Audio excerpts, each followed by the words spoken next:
totally ruined this guitar! Hey guys, welcome back to the Bald Shredder channel, and yes, it's true. I think I have actually destroyed this guitar and made it just like non-fixable. So what exactly is this guitar? Is it a Jackson? Is it an AliExpress guitar? Is it a Jackson guitar from AliExpress? Well, I'll get to all that in just a second, but real quick guys, if you could do me a favor, if you are not already subscribed to the Bald Shredder channel, if you could just take a second to reach down and hit that subscribe button, I would really appreciate that. Alrighty, so yeah, we've got to go back at least a couple of years for this particular guitar. And no, it is not a Jackson guitar, and yes, it did come from AliExpress. This was one of my custom orders that I did a while back on AliExpress. And the reason this guitar came about, guys, it was like, you know, after doing some other like custom ordered AliExpress guitars where I was trying to kind of like copy like a famous guitar, like the Racer X guitars or like a Def Leppard guitar or whatever, I decided this time that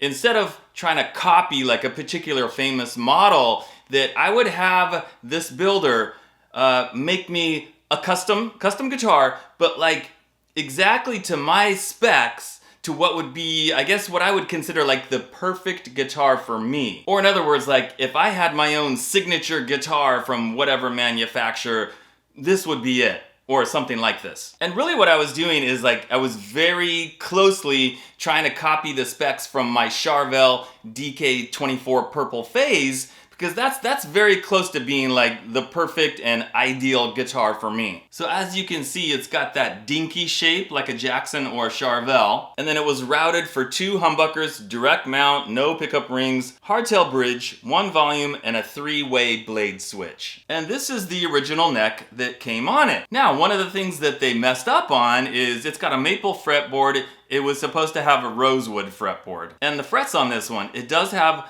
Dunlop, extra jumbo Dunlop 6100, real Dunlop 6100, because I sent these frets to the guy in China. I bought a pack of the frets here and mailed them to him. He got them and he installed them on the neck. And actually the frets and the fret work, it turned out pretty good, and I really love those extra jumbo frets. And then another mistake that he made was the color of the finish. It was supposed to look a lot nicer than this, not just kind of like completely green. It was supposed to kind of have like blues and greens in it.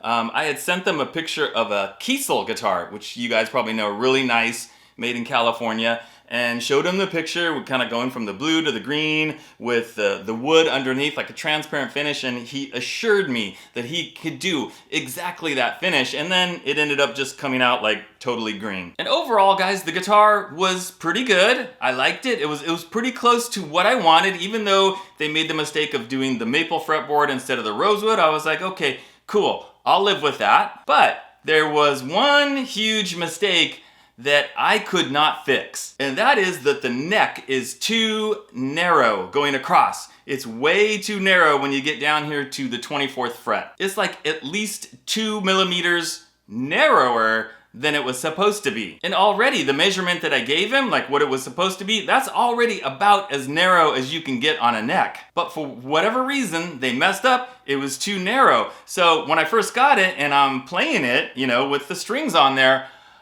basically the first string and the 6th string, they're right at the edge of the fretboard. I mean, right at the edge. So you're barely playing that, you know, on the upper frets on the first string, you barely bend it or put a little bit of vibrato, and the string very easily was slipping off the edge of the fretboard. And it was just like, I couldn't really keep it like that. It was gonna be like unplayable. So to compensate for that, or to solve that, because you know it's not like I could add extra wood on the sides of the neck, that's just not possible. So what I did, guys, is I took the saddles off from the bridge and I sanded on the insides, not on the outside edge because that wouldn't do anything, but I sanded on the inside edge of each saddle, kind of sanded away that black paint so that the saddles would all squeeze together just a tiny bit, just enough so that the strings would be a little bit closer together, and then it would be less of an issue of the string being like right on the edge of the fretboard.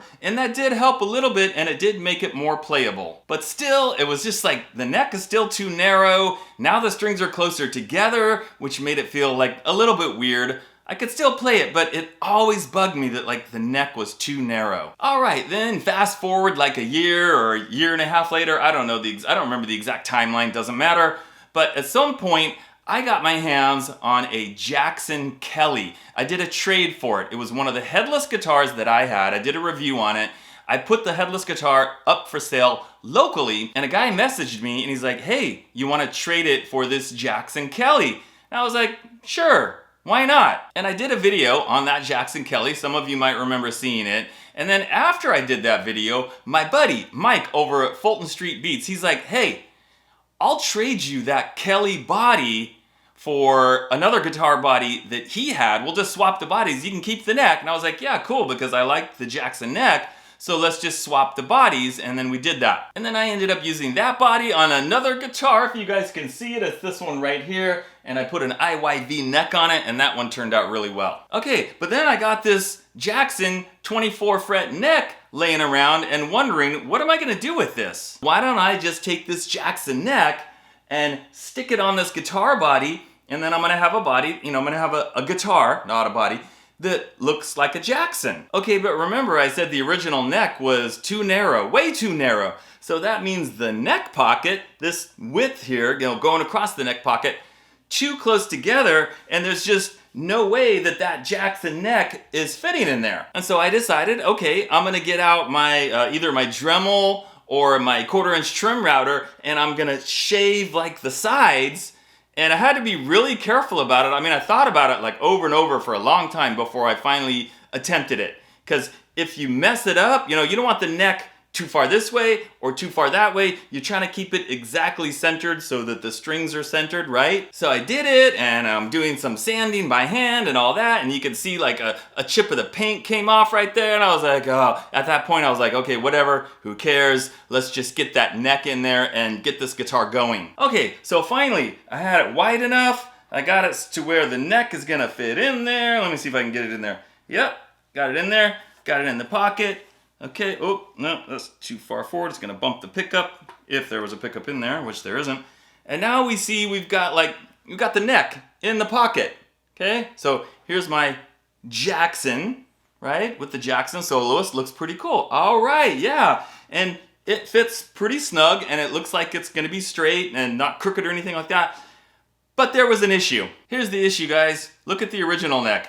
The original neck, the bottom of the neck heel, it goes all the way to the edge of the fretboard, right? See how it's like solid right there? And then on the Jackson neck, you see where the fretboard extends beyond the end of the heel. And the reason that that's a problem is because you see where the holes are for the screws. I don't know if you guys can see that, the 4 holes. Well, these back screws right here, when I put the neck in there and I got it in the correct position, where it's gonna be for the correct scale length, 25.5, those back 2 screws were coming up behind the neck heel, like back here. They would not be going into the neck. They would literally be coming up back here with nothing to go into, no wood, no material. And at that point, I was just like, oh, okay, you know what?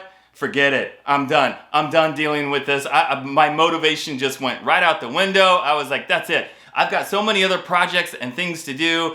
I'm done messing with this. I don't care if the body is like unusable now, unless I, get another neck with the right dimensions and all that. But I was like, I'm sick of it. I don't want to work on it anymore. The neck is still fine. I can still use the neck for like another body or a future project and making sure that it's the, right kind of fit and all that. But yeah, I was like, you know what, that's it. I don't care. So I've just kind of resigned myself to the fact that like, okay, I guess this body is just not gonna be used. That's it. I'm over it. I'm done with it. Now I know what some of you are saying at this point, or probably you were saying this way earlier in the video. Idiot! What a moron!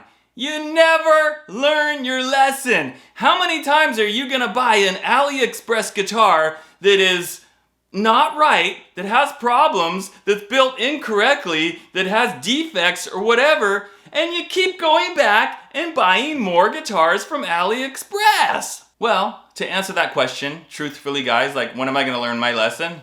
I think I can say honestly, finally at this point, the answer is never! And I say that sincerely because not every guitar that I've gotten from AliExpress has had problems or issues or defects or was unplayable or was junk or garbage. Quite the contrary. Some of them have turned out quite fantastic. And I'm well aware, guys, I've been doing this long enough to know that when you order a guitar from AliExpress, it really is a crapshoot. And I think I've come out on the positive side way more than I have on the negative side, so. But that's still not gonna stop people from calling me an idiot, but hey, whatever. It's part of the fun. Alright guys, well that pretty much does it for my doomed AliExpress super custom signature guitar, whatever. As usual, thanks for watching and I'll see you next time.